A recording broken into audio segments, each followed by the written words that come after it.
আরেকটি কথা বলে ছোট্ট একটা রাজনীতির একটা কথা বলে আমি 1991 সালে জাতীয় সংসদ নির্বাচন আমি ক্যারেক্টার যখন জামাই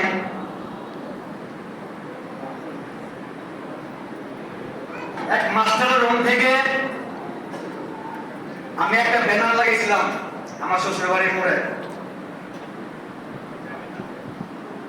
আমি ব্যানারটা লাগার আনুমানিক 10 মিনিট পরে আপনাদের মাত্র এসে আমার টাকা এলো ব্যানারের কাছে গেলাম।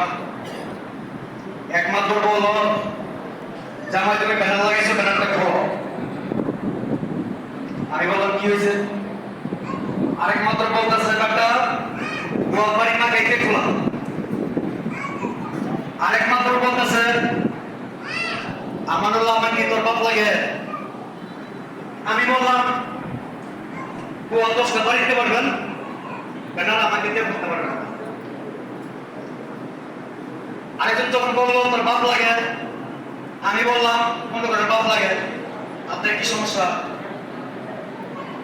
এরকম মানসিকভাবে টর্চার করলো, আমাকে যে রাজি করতে পারলো না, ব্যানার করতে পারলো না। সর্বশেষ আরেক মাত্র বললো জামাই বেলা দেওয়ার আগে যদি ব্যানারটা না নামাও তাহলে হোয়াটসঅ্যাপে থাকবে না। আমি বললাম যা পারেন করে। ব্যানার করে ছিল নির্বাচন শেষে আল্লাহর রহমতে বিএনপির ক্ষমতা আসছিল।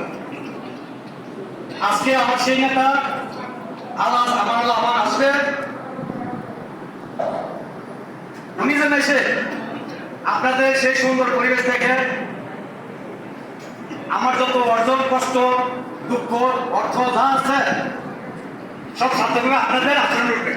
আমি সবার কাছে বিনীতভাবে অনুরোধ করি আপনারা সবাই সহযোগিতা করবেন। মূল্যবান সময় নষ্ট করলাম, সবাই ক্ষমা করবেন। আল্লাহ হাফেজ। আসসালামু আলাইকুম।